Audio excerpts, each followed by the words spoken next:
Buenos nachos, amigos, and welcome to the Hallyu podcast. I'm Peter Rave, your man with no plan. Here with me, as always, is my partner in crime, Brandon Cooper, aka King Kaz. How you doing, Kaz? I was fixing my hat.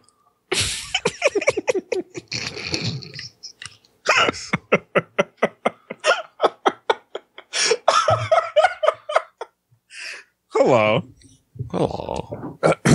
We're back. We're here. We're here. Asian pop culture happened. Conventions happen yet again. Yes. As always, it's a thing here at this point. But we're here once again to fucking talk about what's happening, what's going on in the East Asian pop culture that we care about. And of course, we talk about what's new at the top of the show. Let's get into what's new. Kaz, what's new with you?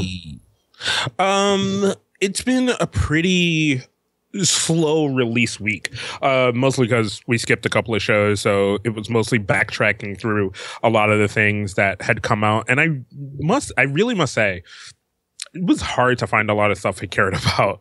Even though we had a couple of weeks worth of content out there was just a lot of boy band stuff, a lot of kind of second tier girl group stuff that was being released. And just a lot of kind of weird shifts and changes in Korean entertainment. That some were expected, some weren't. But other than that, luckily enough, on the music front, I was able to peruse the YouTubes and find some songs that I enjoyed. One of them being this A-Pink song that I am not sure how we haven't talked about it. Yeah. We might have at some point. I couldn't find it in our doc to say that we talked about it, but A-Pink, I don't think we have. I think we missed that. A-Pink being one of me and PD's kind of favorite groups. And I'm saying that without confirming it with a PD. I would say more the personality than anything. And I, despite understanding fully how kind of low effort and generic they might be a little bit, I kind of still take them. They're cute and they're fun on variety shows.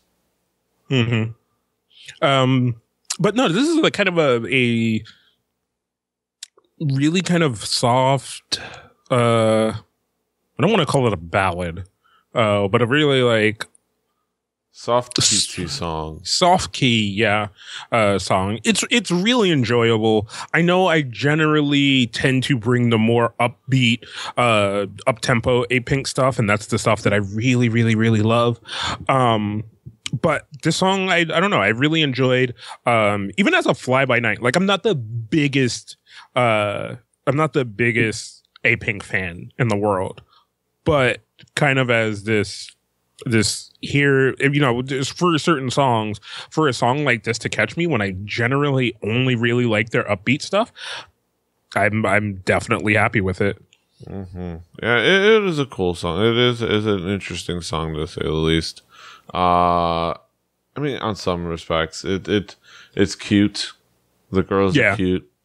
And you can't, the cuteness is infectious, I have to say, for sure. Definitely. But moving on. Let's see. So I got another song here from Jung Si Jin, You and Me.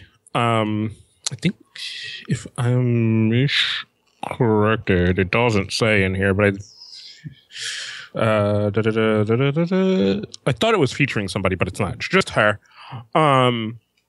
This is one of those videos me and PD have always talked about. It's meant to look like it's really chill and oh man, they happen to be recording while they're jamming out, but it was so well put together. But it's a really good soulful acoustic song, Yeah. And I don't know, I enjoyed it. For me not to know much about her as an artist, seeing this being the kind of the first thing I saw from her, for me, was definitely really enjoyable. I love her voice. Anything that is just kind of where you strip away a lot of the elements that could kind of put music in a mystique and you just got the the simple instruments, so 2 guitars and her singing, really good. Yeah. Good, like that other thing I've talked about before. Good coffee shop music. Yeah, definitely. It was like at the cafe, your iced Americano, just chilling out, listen to these guitars and those vocals. Perfect for that. Having an Americano and a pastry. Yeah. As you sit with your MacBook writing the next great American novel. Mm-hmm. Or the next great Korean novel, Yeah. Or just another shitty movie. Yes. Just another shitty screenplay nobody wants to read. Yeah. But no. Definitely a really good, fun song. And like Petey said, you know what I think we should do? I think we should go through all of the kind of music we've gone through and make like the coffee shop mix. Yes. The Harajuku coffee shop mix. We call it the Harajuku Cafe. Yeah, man. Like just put together like a freaking a list of songs. Yeah, this list of songs, some obvious picks, like we might even just make it a Spotify playlist, but yeah, like make the ones that we like. Maybe we can make that an episode. Like we'll pick a bunch of songs and then we'll sit down and pick like the top 6, and that's the cafe shop mix from Harajuku. Yeah. Like when you just want to sit and chill and just like let the music wash over you while you work on some stuff, that'll be the mix for you. I think that's something we should do. Mm-hmm. We will start working on that. But that being said, you've got another song worth checking out. I do have another song, and this was my first pick. Yes. And the reason I left it till last was because it's so freaking good, dude. Yeah. There are so many like elements to this, right? So it is Sanchez and Verbal Gent. Yes. More Sanchez than Verbal Gent. It's a song called Favorite. So there's 2 versions of this video out there and which was also the thing I wanted to talk about, right? Yeah. This is a kind of hip hop song that has a dance version, and it's not by a boy band, and it's by an R&B singer and a rapper. And I just thought that was kind of interesting. Yeah, it's definitely fascinating that they would actually go through the trouble of making a dance version for this song. Like it's it's not them, it's their backup dancers, but it's kind of a fun little like extra release, especially for the kind of the feel of the song. Now I want to also say, dude, as soon as I turned the song on, it reminded me of Prince. Yeah. It's undeniable. This is like fucking Prince, like to the T. Like I'm trying to think of the exact song I'm thinking of, but it is right there. I mean, you know what? I know exactly what song it's making me think of. It's Kiss. It's it's exactly that song, especially with some of the deliveries and the hooks. Kiss.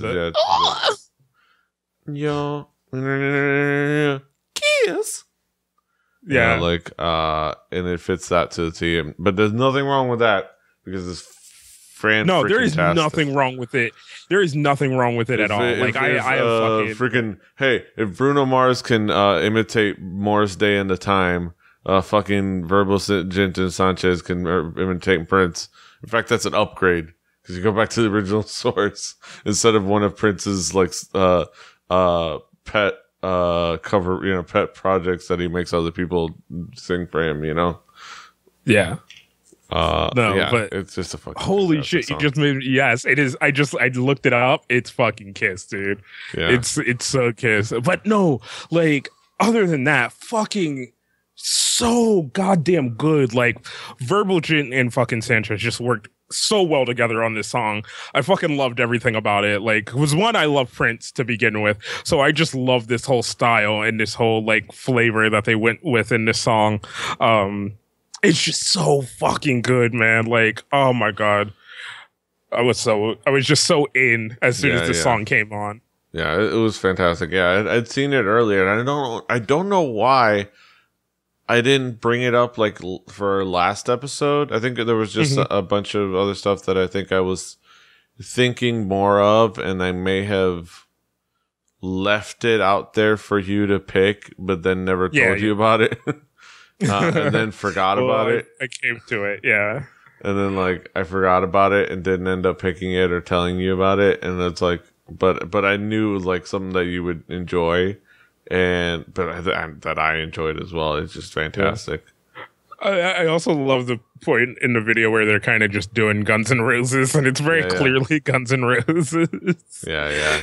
It's ridiculous. It is ridiculous. Fantastic. Verbal Gent is fantastic. Verbal Gent. Sanchez. Just so good, man. Definitely, like, if there's any songs that I ever say, like, go listen to this goddamn song. So fucking like, so much fun. Like, oh, so soulful, so joyful, just so good. Yeah. So new with me. So I'm gonna talk about what's new with me. I just flew in just about a few hours ago from Dragon Con in Atlanta, Georgia. I hung out with friends. I drank a little. I partied a little, hang out with people. I bought a blazer. All right. Well, it was somewhere around here. I threw it somewhere there. Bought a blazer at Goodwill for a wedding. At same Goodwill. Now, if you want, you could fucking host DKGS. I think everybody's tired of my shit. I also went to in that same Goodwill. I found some gold in vinyl form. Fellow by the name of Dale McBride with that amazing mustache. With the album "Let's Be Lonely Together." Yeah, I saw you tweet that. That was pretty fucking funny. Yeah, I've listened to it. It was exactly among the other amount of tweets that I got, like fucking poo-pooing me for not being in Atlanta. Yes. And here's the main thing. I did like the Artist Alley, vendor floor stuff. I visited all that stuff, and I managed to find the K-pop again this year. It's with Dragon Con. I think. Holy shit! Did we ever do this stuff? I don't know. Yeah, we did. Yeah, but for Dragon Con, it's generally going to be one corner of one smaller booth in the vendor area, and that's it. But I found it. There weren't any random stuff. I don't know if it's that they weren't randos, or that we're jaded and we know it, or that I'm like I know too much. But I think it was just kind of your standard stuff. The GOT7 album. A few of the kind of the standard fares, the new Wonder Girls album, which I should have grabbed. But I did grab a couple. I grabbed Shiny's, the repackage. I figured, this is the complete version of that album. I'm not going to buy I'm not going to buy both versions. And of course, GG, Sunya Shade. They had two versions of this. They had the Lionheart one and the You Think one. And I got the You Think one because I like it better. It's the same album. It has all the same songs, but you know what? I like this song better, so I'm gonna get the one with this on the cover. Also, I wonder if they pay attention to that in sales overall. Like, the Lionheart ones didn't sell so well. That is definitely not true. I will say that the Lionheart, of course, because the Korean general public, they like boring and sameness. Whoa! So. Shots fired. That Lionheart is killing it on the charts as the main single. Yeah. And of course, the other important fact, the other important information, I know everyone wants to know whose cards I got. For Girls' Generation. Well, let's start with Shiny. Let's start with Shiny. Let's start with Shiny. Shiny. I got Junghyun there. Okay. Those big giant glasses, no frames. Of course. Well, frames, but no lenses. Yeah, frames, no glass. Yes. And I don't have it here because I think it's in my wallet already, because with all the rest of the girls. But I got Tiffany, for the Girls' Generation album. Nice. Tiffany, old Tiffany Young herself. So that was good. And I know y'all were, hoping to find out. But yeah, fun was had, and I was glad I enjoyed my time there. But there was new music, there were songs and things happening, as well. So, this song, the first song that I'm going to talk about, caught my attention on 1Decay. I think just like I think I've seen the name, and the name of the song. I think it just got released a couple of days ago. I just never got a chance to sit down and check it out. I know I saw talk of it on the K-pop subreddit.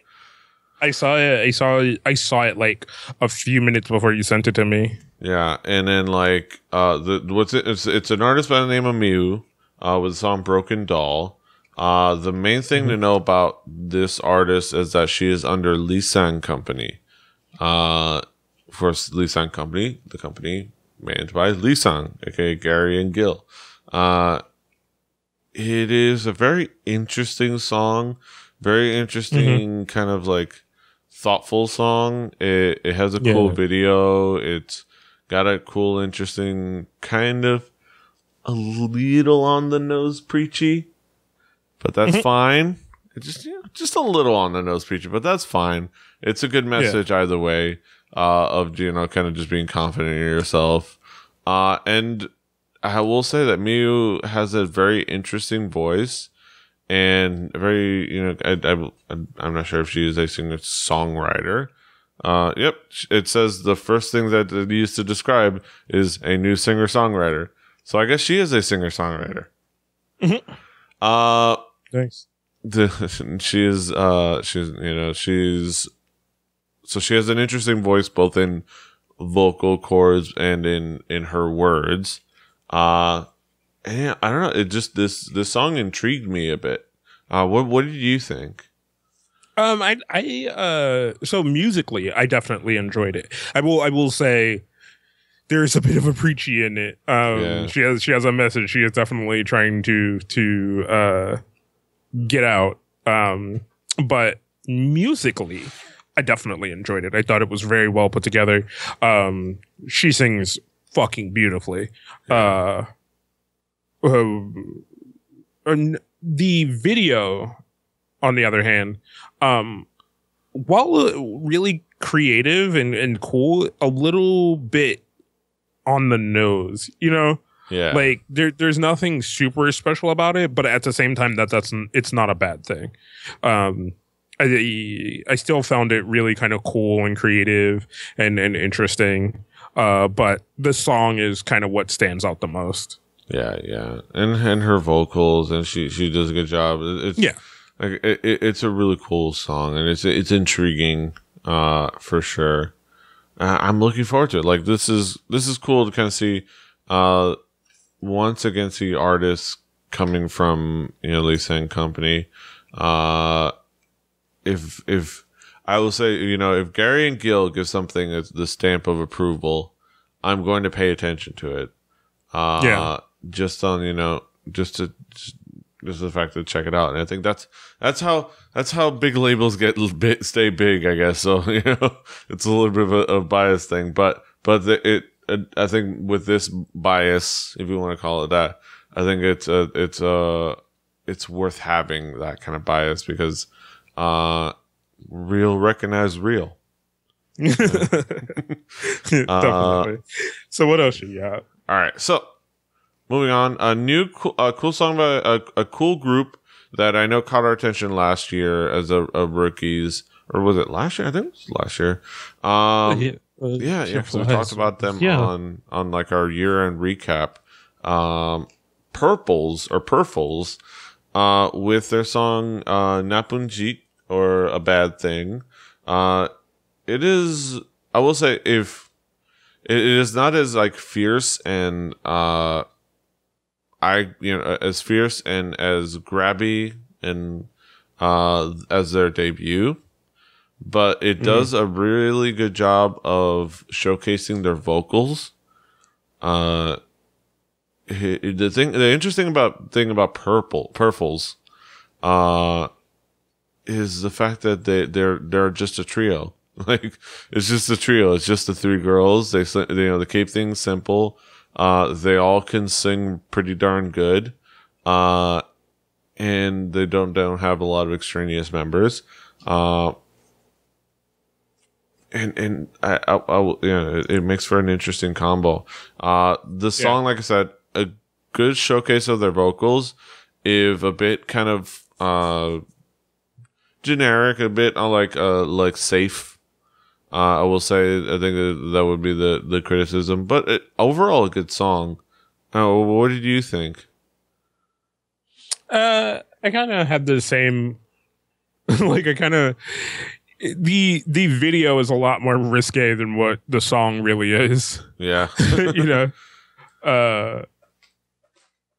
but I'm trying to think if safe is exactly the right word, or if it's expected. Yeah, would be a better kind of, because it's very expected, Yeah. Like you expect to hear this kind of song. It's not necessarily their second release, maybe like a third or fourth release, when you kind of come around. But I think sometimes it's better to go with the expected kind of release. Like you come up with something strong, then you give the people kind of like, a little kind of soulfulness, but still a little pretty fierce, showing off the vocal range, and then maybe something else expected as well. And then maybe for whatever, usually a 4 or 5 mini song album, your last 2 or 3 songs are going to be really kind of in that same up tempo, depending on what the style you're going for. Because that's always something you have to keep in mind, the style that these groups are going for, Yeah. Not everybody is a high tempo group. I will say, I don't think I could ever look at my phone that close to a full tub. Dude, she straight pulls her phone into the tub. I'm like, that's a fucking good phone if you just like fucking submerge it in water and you're just okay with that. I hear good things about one of the recent Samsungs, like that it could. I don't know if it can be submerged though. Well, where we always have to. There's always some product placement in every video. I think that's something else. Maybe at some point when we have like the videos that we just have to talk about, just look for the product placement. Yes. Yeah, that's for sure. Hey, Mr. Pizza. But yeah, Pureflies, a new release from them called Bad Things. I'd say it's worth checking out. Mm-hmm. Purples, or Purples. I want to say Pureflies. No, it's Purples. Pureflies? It's well, I'm going off of the Hangul, the Korean. It's Purples. So Purples, but I don't know why they romanize it like that. So Purples, probably Purples, Fleals. Yeah. It's perfect. I don't know. At some point, someone will say it, and then that will be the de facto by which we go by. Yeah, I'm going off. They'll make one of them do an English. They'll make one of them do an English interview, and they'll be like, "Hello, we are preface." That's what we'll call it from now on. If you already know, if it's already out there and you've seen it, send it to us. Send us that English, because every group has to do it. Every group has to introduce themselves in English in one interview once in their fucking career. So it exists. It's out there. We just need to get our hands on it. So I'm gonna go. When we hear one of them say it. Yeah, I'm gonna go for now. I'm gonna go with the fact that the Korean says papos, or purples, and they just romanized it weird. But that's neither here nor there. Moving on to another girl group with a little bit more establishment, E-Girls, otherwise known as kind of the girl counterpart to EXILE. E-Girls with their song "Dance, Dance, Dance." E-Girls is a group that as somebody who doesn't actively, and I know I do this in Asian pop culture podcast, that I don't do enough to pay attention to J-pop. E-girls do catch my attention, and a lot of it comes from their quality dance skills. Like, they are fantastic dancers, and this song and video is a pretty good showcase of that. Also, it kind of puts in front exactly the breakdown of who does what by showing it right there. It's like, these four are the ones that sing. The rest of them are just dancers. Kind of make it more obvious, but it still works really well. I know that the reason caught my attention was on Asian Junkies, on their deep review. The knock that they gave it was that the singer Ami, kind of, her vocals are a little airy and bright, where this could have used more soulful and kind of like more like a bluesy and deep, which is definitely understandable. I think it's something that if the vocals were a little bit more on tone, it would have improved the song. But overall, it's still a really cool song and video. You know, it's of course it fades out and it's a short version at some point, but that's J-pop. I don't know. What did you think, Kaz? I thought it was a fun video, very like kind of Moulin Rouge. But like you said, their dancing is very like it's. They know it's good. You know, they know they've spent a number of hours on it, and they know they need to put it in the forefront. So I give them to it for doing it. Yeah, and it works really well. That's what I've liked about E-girls, is just the dancing is just it's really on point. It's being associated with EXILE, who, from what I've seen of them, their dancing is like keeps it 100 on on the daily. So you kind of have that pressure where you're the female counterpart to that group, so you kind of have to live up to that name. So it's definitely understandable, but I think they do a fantastic job of it. E-girls. I think we need to, at some point, we keep saying that we want to be more active in pursuing and exploring J-pop, and it's possible. I think what we need is a guide. If we got something, there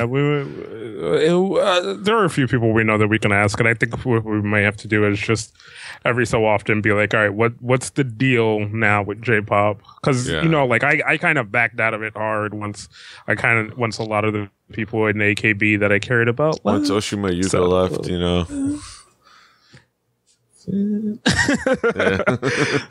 I still follow her on Instagram. She does fun stuff. She's a cutie. I still refuse to make an Instagram account. It's fun to just follow people. By the time I make an Instagram account, something else will be the popular thing, and then I'll just hop on that. She also has Google Plus. Yeah.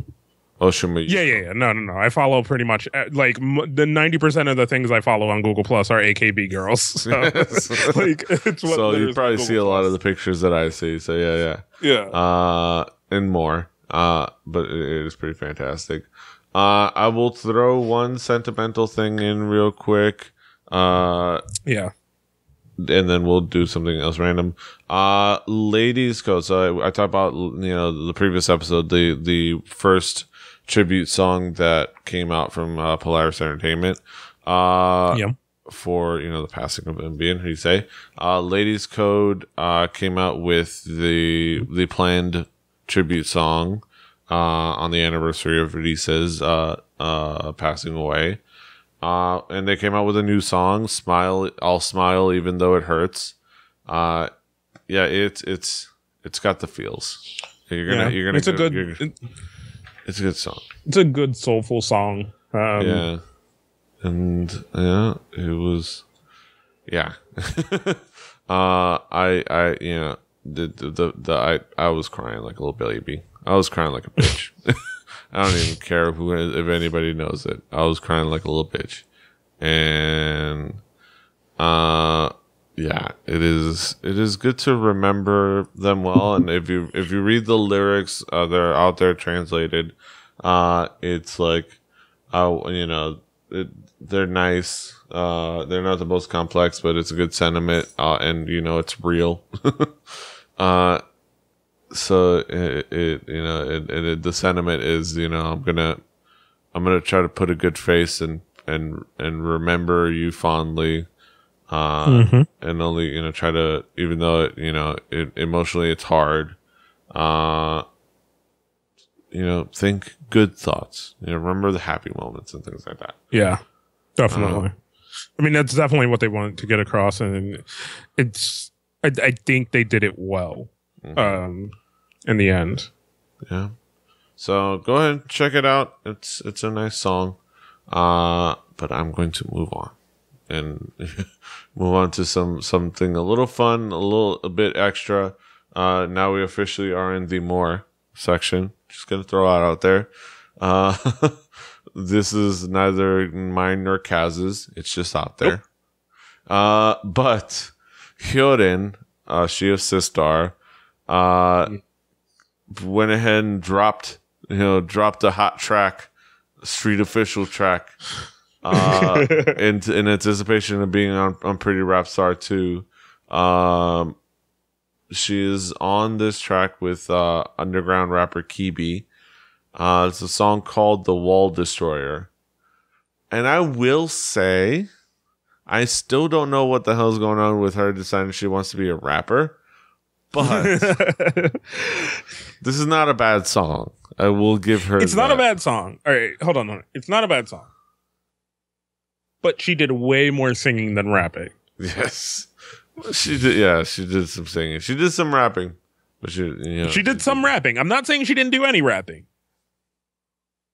But there was way more singing than rapping. Mm-hmm. Yeah. Yeah.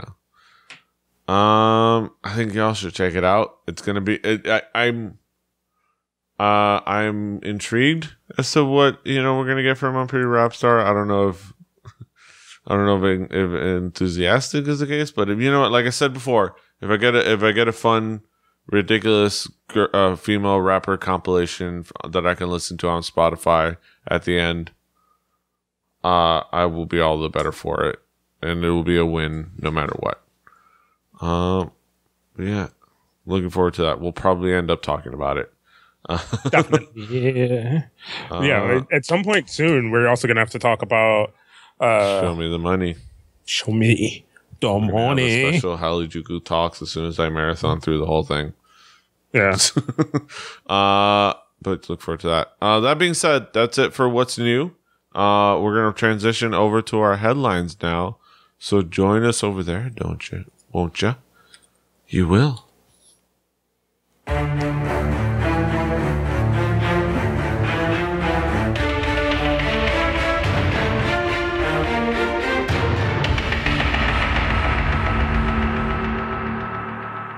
Yeah. I still say we need papers to shuffle. We still need to be coming in and your top story this evening. All I've got is this vinyl record. Let's be lonely together. Yeah, let's be lonely together. Goddamn, I want that for I need to build just like a wall here. Put the bear there, and then put "Let's be lonely together" on the other side. It'd be perfect. Yeah. All right, let's get into our headlines. Big to the news. To the news. This is actually pretty major. Big time free, new free agent. Rain out there in the market. Yeah. Rain parts put him in your fantasy league. Yeah. Parts with Cube Entertainment. Entertainer Rain has parted ways with Cube Entertainment. Earlier it was reported that Rain was considering leaving his home of 2 years, Cube Entertainment, after the termination of his contract in September. He then posted a message to his fans on his personal Instagram account confirming this rumor. In the Instagram post, he said, "Hello, this is Jung Ji-hoon. I hope all of the fans are doing well. Be careful of the cold that comes with the change of the seasons. After much discussion, I have decided to part ways with CEO Hung Sing Sun, who's like a father to me. I want to thank him once again for always supporting and cheering me on. For my future plans, I will update you all as soon as possible. Thank you. He's going back to JYP. Of course, he left JYP, which is where he kind of got his start, and built his career. He decided to go seek free agency. It was a big decision. He decided to take his talents down to Cube Entertainment. And you know what? After a couple of years there, did some good things. He's decided he wants to come back. We don't know if he's going to decide to come back. No, he's going to be a free agent, or he might stay a free agent. He might join another agency. He's going to join YG. Yeah.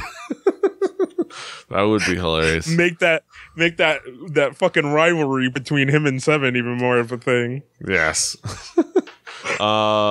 Even though, because then they cut Seven loose at some point, and he would be maybe like being like the new Seven, Right. Like, and now Seven has to go to JYP. Yes. for fucking 2 picks later to be named. Yes. I don't know why I'm making this a sports reference. It's so funny. It's like, this is like the LeBron, This is, Rain is on pretty close to being on that level as far as being like a K-pop guy.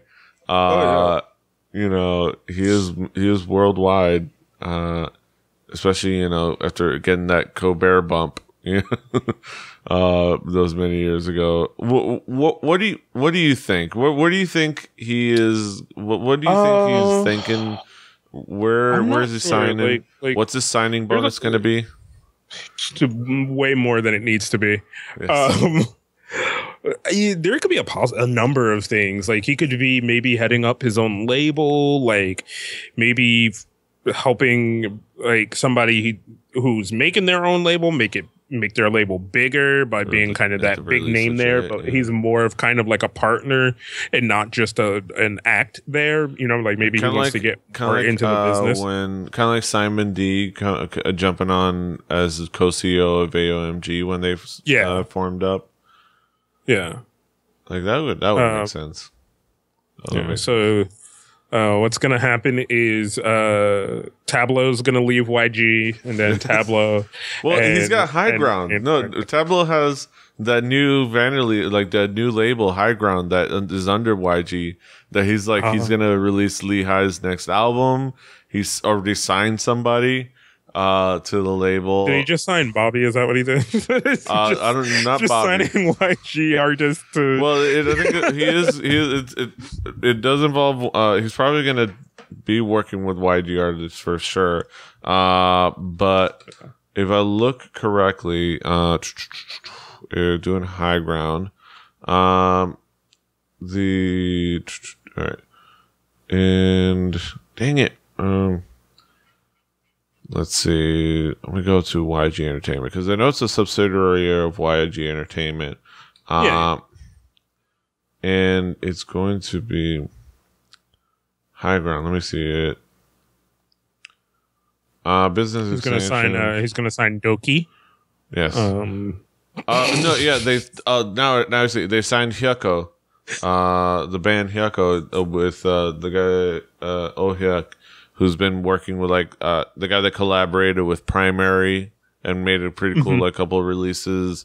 He also did a song with IU for I think Infinity Challenge or some shit, which is apparently really awesome. So they're like cool, like a little indie, like a indie band that skews indie pop, indie rock, like a little indie hip hop, some more indie pop rock. So that's that kind of artist. But if you sign somebody like Rain, hey, that's a big free agent. You got that YG money. He can sign. He can cut you a check. Oh, yeah, like it's a big acquisition right there. But yeah, we wish Rain all the best in his future endeavors. Definitely, he gonna be making money. Yeah. Don't make it rain. I mean, Rain is just one of these dudes. He's just really talented and really good. Like, great singer, great dancer. May not be the best actor, but what people will watch if he's on a TV show or a movie. Yeah. So like, and I don't know. You never hear too many bad things about him. So I'm pretty sure like there is probably his phone is probably just ringing off the hook. He has as it were has the hottest chick in the game wearing his chain, in Kim Tae-hee. Yeah. Yeah. So he's coming up roses. Everything's coming up Millhouse. When it comes for Rain. So we wish him well. Definitely. Moving on. All right. In the sure, let's see when it happens department. iKON reveals debut schedule for September throughout November. YG Entertainment's much anticipated. I didn't know they were done. That they needed to make a comeback. Their debut schedule. They're finally debuting. YG Entertainment's much anticipated board. They debuted like earlier this year. No, I don't think they officially debuted. I think they did. No, I think that was their official. As far as I know. Right. But YG Entertainment much anticipated. And how are they on a comeback? They're not on a comeback. This is their debut. Welcome back. Because they're back to the public eye after the TV show. God damn it! All right. YG Entertainment's much anticipated boy group iKON has officially revealed the dates for their debut. YG Entertainment announces the new group scheduled through their official blog YG Life on September 8th. According to the announcement, the boy group will release their first music video and warm-up single on September 15th. Then they will follow up the single with the half album of their debut album, consisting of 6 songs, on October 1st. The group's full-length debut album, which will comprise of 12 songs, will be released on November 2nd. iKON consists of members who were chosen through the competitive show Mix and Match that aired last year. They will also star in the project film, in a project film, along with label mates Winner, which will be released on September 7th. Can you even, Kaz? I don't think you can even over there. I didn't just come to this realization, but I just came to this realization that fucking the Korean music industry tries to nickel and dime us as fans, man. Yes. Like, they try to like, all right. They know the fandom. So here's how this goes. They know the fandom culture. They know the fandom culture. They know they will buy all this shit. Right. It's just like, all right, we're going to give you 6 songs. Well, no, hold on. We're going to give you the warm-up single, because as you look at this is very designed like a basketball court. So, on this thing. So you're going to give us the warm-up single, and then you're going to give us 6 songs, which of course you're going to have to go buy those. Then you're going to get a full album, 12 songs. Yes. We'll get the first half. Buy that as well. So, working on 2 halves. So I guess we're doing 2 halves. It's not even so it's college basketball. We're doing 2 halves rather than 4 But then quarters. It's not even like 6 songs and then 6 songs later. It's 6 songs and then you're going to pay for those 6 songs again. To get 6 more songs. Because it's nothing new. Because fucking... Hey, look at this thing. This was the same album released again, but with 4 new songs. The one I'm holding right here. Damn it. Yeah, that's what they do. We do it too. We fucking buy this shit, and we buy this. We shit. do. I don't. The fandom does. Y'all. Okay, all right. We might not buy all of this. I'll buy this because this is. We'll wait in the finish line. We will wait over at the finish line, right? And then they tell us they got a complete package. We'll buy the complete package. Because this is, you know what? At the end of the day, it's a fantastic complete package. But we ain't gonna go on through that whole journey. But it's just funny. It's just funny. It's hilarious. Oh my goodness! Just like I said, the this one came with a Two versions of this. One with You Think, one with Lionheart. Same album, just different covers. K-pop, man. Y'all know how to steal teenagers' money. Like, yeah. It's like, you know what? Kids got an allowance. But Mom, I need to buy it again. Like, didn't you already buy that album? No, but this is the full release with the extra 6 songs. Like, oh like, that boy ain't right. That girl ain't right. All right, what other news do we have? So moving on. GFriend shows TR levels of GFriend showed TR levels of determination on slippery stage, end up boosting career.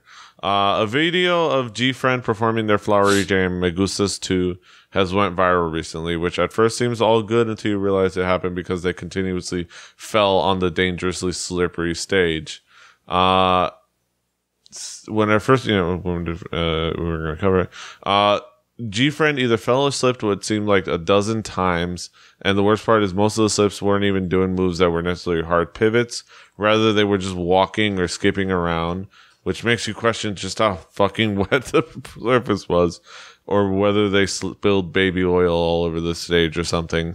Yeah, because I was just looking at it. As soon as it starts, they're all looking at the floor like, are we gonna do this? Like, are we gonna do this? And you see the leader, which I got to find out the leader's name because she's the tallest one. Let's see. Okay, so I want to see. That is So1. Okay, the leader's name at some point just like is you can see she's fucking pissed. Like she's not concerned about the dance moves, more like she's basically just spending the entire time going through the motions, but mainly keeping an eye on the rest of the girls.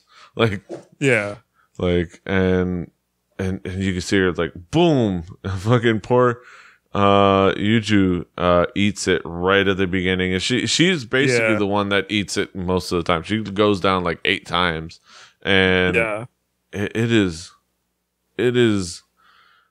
It's ridiculous. Like it is, and this is like dangerous, dude.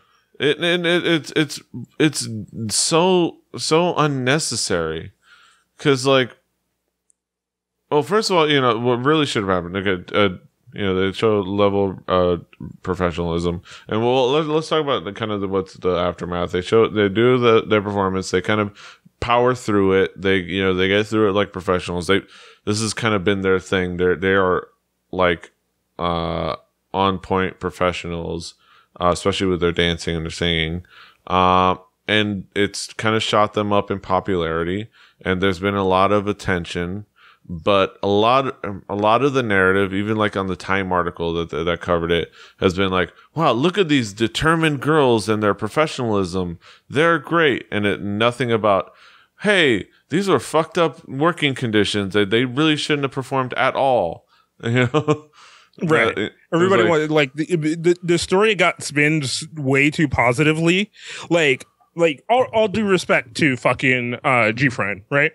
They did show professionalism, but the real story is the fucked up conditions. But you know who doesn't show professionalism? Any of the producers or fucking event coordinators in the background who are just letting it fucking happen. You know what I'm saying?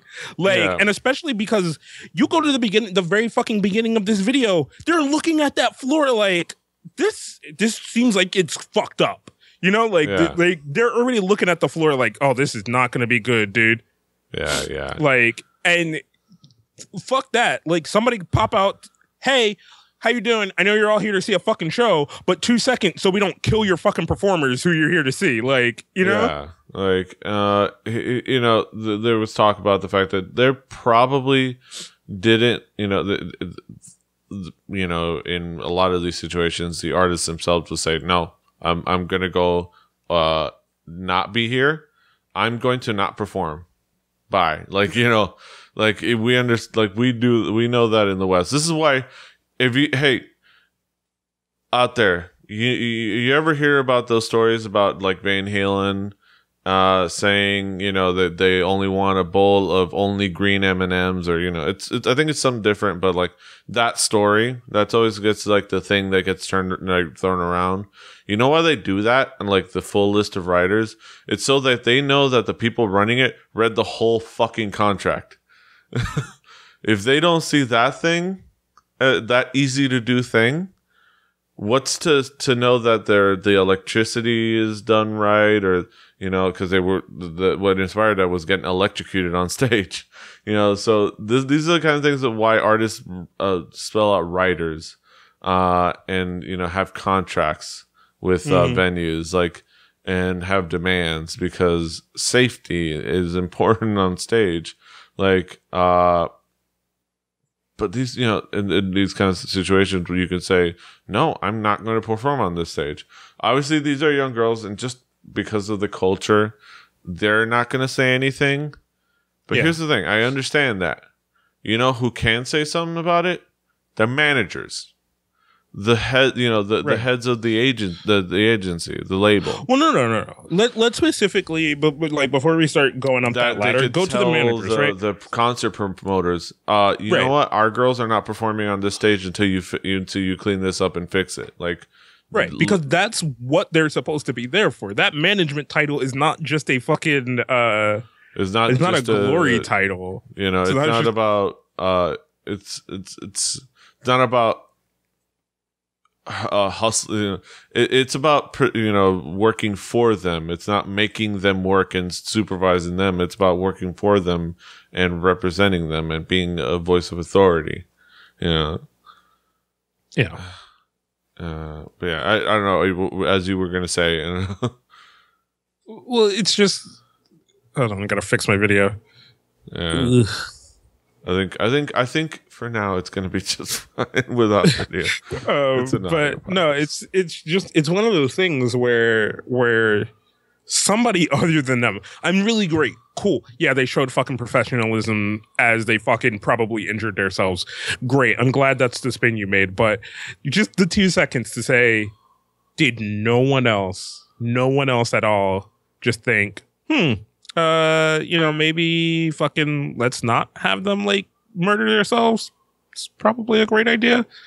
Like, the problem is working in conditions where you murder yourself is the Korean way. Like, there was and you know, it sounds harsh to say, but like, I mean, there was that story on Soompi about the subway worker who, despite the fact that you're not supposed to work like in where he was working by yourself and on like the inside, on the track side of like the doors, they had him working there inside by himself. Like, I'm gonna go ahead and look this up. It's on Soompi.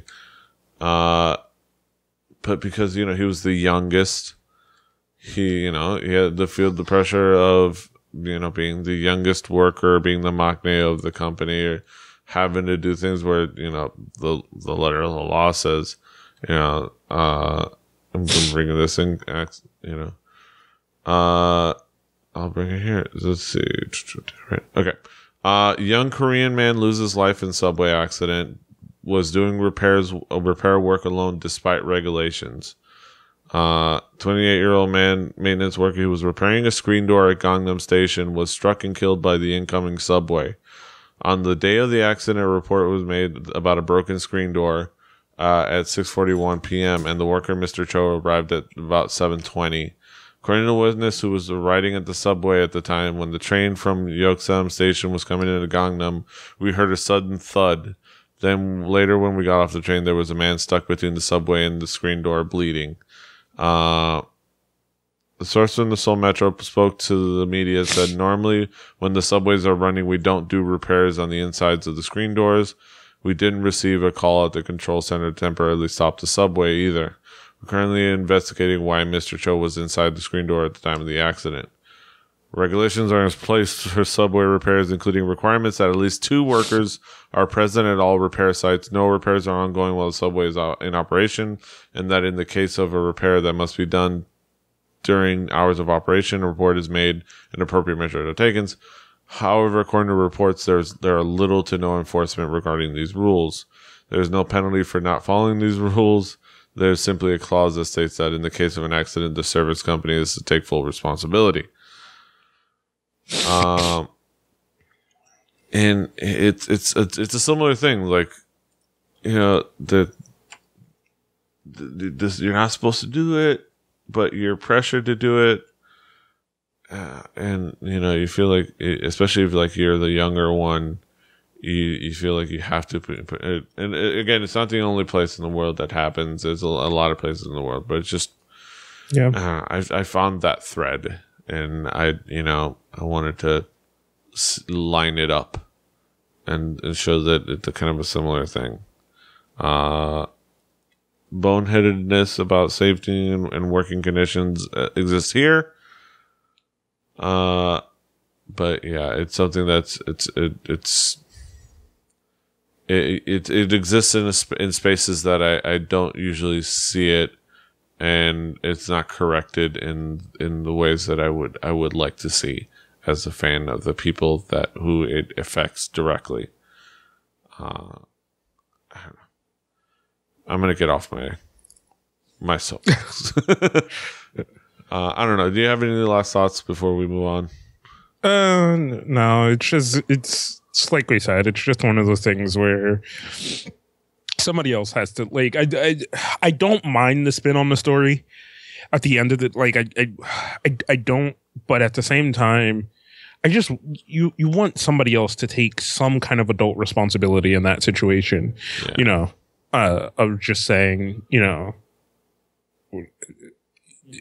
I don't know. It's just, it seems like too little to only say that these girls were so professional, like to perform in these working conditions. That's not professional. It's dangerous to a certain extent, you know. Yeah, but it is. You know, more power to them. I'm glad that this has turned into a positive for them. Even still, if I kind of feel that it's a bad positive to say, like, oh man, like, they'll perform no matter what, like, even if their lives are, I mean maybe their lives weren't necessarily on the line, but their livelihood, so many, like, you could say they weren't. They could have torn a ligament, they could have torn a tendon. You tear your ACL. Yeah, no, there's a reason why professional athletes don't get to play for the next 6 months when they tear their ACL. And even at that, that's why it's called a season-ending injury. You know, it's just like, you know, you tear a tendon or you tear a ligament, you're out for a while, and there's a chance you might not be the same. Like, and that's like, it seems it's not life-threatening, but it threatens your career. It's career threatening, and that's livelihood threatening, especially young girl group in K-pop. We don't know if they're making money yet. Like, you know, just the way trainee debts work, and just the way, like, you know, the break-even point works. So if at this point, something like that, you know, like, if it ends one of their careers, it ends one of their livelihoods. You know, I don't know. I'm just all right. I'm gonna move on. I'll get off my soapbox and let's move on to the next article. Rainbow are now begging fans to beg their company to let them have a comeback. It's so sad. Well, it seems that Perpetual Participation Award recipients and chronically underrated group, Rainbow, have little clue if and when their next comeback attempt will be. The group held a live stream with their fans through Naver, where they were inevitably asked when Jake and company would be returning to the K-pop landscape. Tragically, Rainbow's response was essentially a shrug.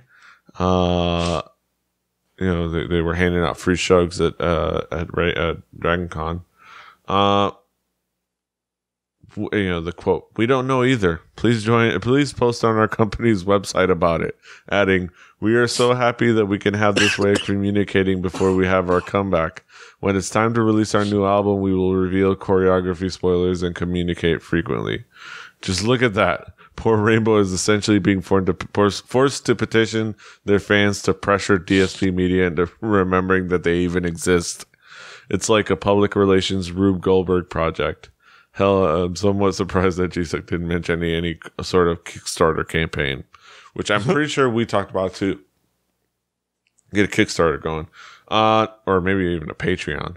Now, to be fair to DSP, Rainbow's last comeback, the pretty good Black Swan, flopped hard. It did. The group's only promoted for the single for 2 weeks before pulling the plug. Yeah. However, it's not like DSP has much else going on right now. Their roster is essentially Kara and Scraps.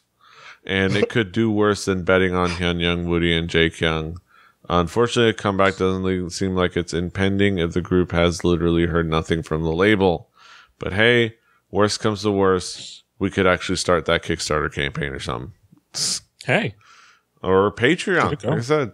Yeah, this is Patreon. Patreon rewards? Even I've been thinking about making a Patreon, and I don't fucking do anything. Yeah. So, just do it. Yeah. Just let your dreams be dreams. Don't let your dreams be dreams. I don't know. What's your feeling on poor Rainbow? I feel like, so production wise, right? If you have a group and they're still active and you're not going to disband them, why are you not letting them work on a comeback? Like, that's really all it comes down to. Like, unless there's a possibility of them being disbanded and you just don't want to waste the money, then why just have them sitting on the bench? Like, fucking figure out what went wrong with the last release. Maybe not use those producers again. Maybe not use those concepts again. Maybe move on to a different concept. Other groups have done it. Other groups have come out with releases that flopped and then went back to the drawing board and come back even stronger. Yeah. Like, there's no reason that Rainbow couldn't do it. Like, Rainbow has had some good releases in their time. So to just kind of leave them sitting there like that, to me, is, I don't know, it's just a show of kind of sadness. Like, I don't know if there's just some overall thing at this label that maybe they feel that they're not strong enough overall. And maybe there's some regrouping happening there at the heads of things. Or what, but like, just to kind of have your group sitting there, like, to the point where they don't know what's going on is sad and laughable. Like, for what's supposed to be a professional entertainment company. Yeah, it is a bummer that Black Swan flopped and that concept, because it was actually I completely dug that song and the video and whatnot. But if you gotta if you got to you got to go back to the drawing board. You got to go back to the drawing board and do something. Yes, you got to at least have the idea that let them know and let them have the impression that you are doing something for them. That there is solo work happening for the members, especially Jaekyung. She's on a new, I think, a drama, some kind of like webtoon drama or drama of some kind. And other members are doing things. Hyunyoung is just, exercising and looking hot, and doing yoga.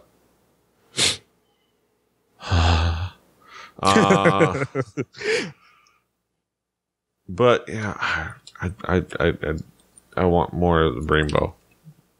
And though I would be bummed that we wouldn't get things as interesting as Black Swan again. If it, they got to do what they got to do to keep him alive, keep him going. So Rainbow, fighting. Moving on to the last story. I want good things for Rainbow. Yeah. I mean, they may not be one of my favorite groups in the world, but I want good things for Rainbow. So give good things to Rainbow. Yes. Last story. Mino leaves SHINee, announces new band and album. This is exciting and new. After you just bought that SHINee release.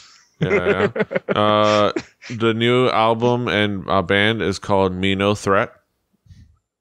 Idle life can be extremely tough at times. Tight schedules, strict diets, messed up sleeping patterns, and little to no creative control over the artistic process, and just a few of the many different problems that a lot of K-pop performers have to deal with on a regular basis.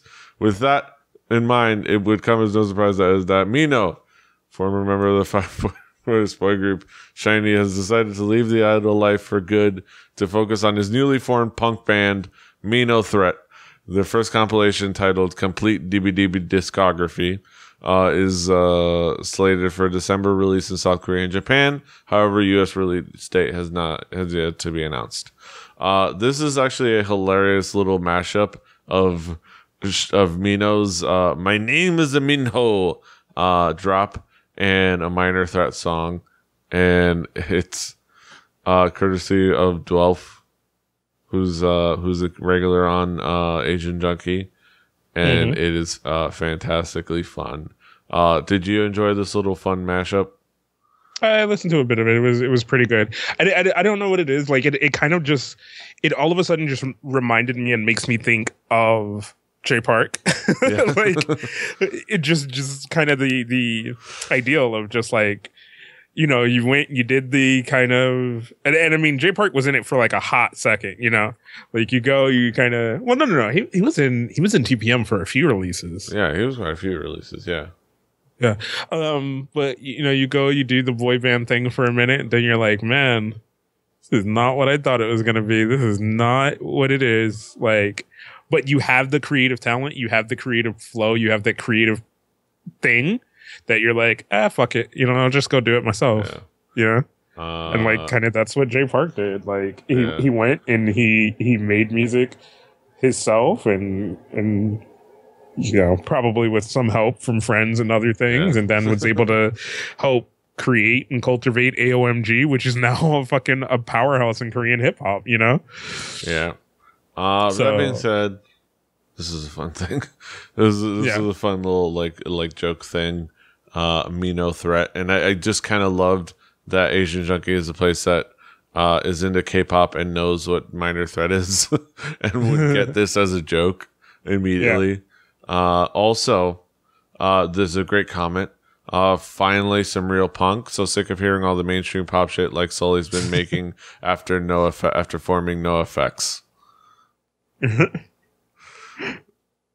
I mean, even if like we don't know what he's gonna do, but even if he did, like that's automatically what it reminds me of is a lot of these kids have the ability, you know, like, and it always makes me think when somebody leaves a group, it always makes me think of Jay Park, always. Of course, in all reality, Mino's not going anywhere, and SHINee's staying strong, but this is funny. It is funny, but think about it, dude. Like, there's so many people that could do so much more creative stuff outside of groups. As much as we love the groups, like, that's why I bring up Jay Park every time we talk about somebody leaving a group. I like the comments. Yeah. That being said, that brings us to the end of another fantastic episode, Harajuku. Another fun episode, another fun time. Kaz, what do you got going on in your neck of the woods? The amount of crap that is extra content from DKG, as we like to call it. So the trivia show, the podcast, the forthcoming Let's Play stuff. So check it out. Love it. Live it. Yeah. Do the thing. Check them out at about.me/KinKaz on the internet. I'm about.me/PDRave. You can find, the shows Harajuku, kpoppodcast.com, Harajuku.com, Rebelli.net for this and other shows, Rebelli TV on YouTube. Subscribe for more fun stuff. And share us, like us, all over the place. iTunes, Stitcher, wherever you find didn't I tell you, don't you know? Until next time. Hasta los huevos.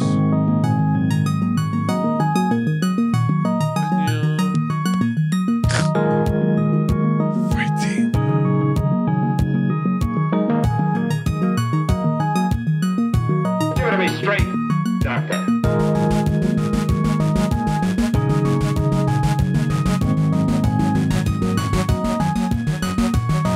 Give it to me straight, Doctor.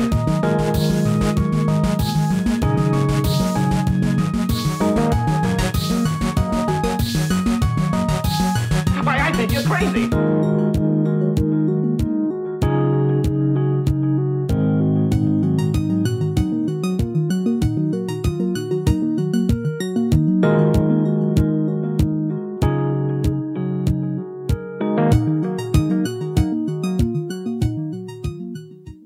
Diamond Club hopes you have enjoyed this program.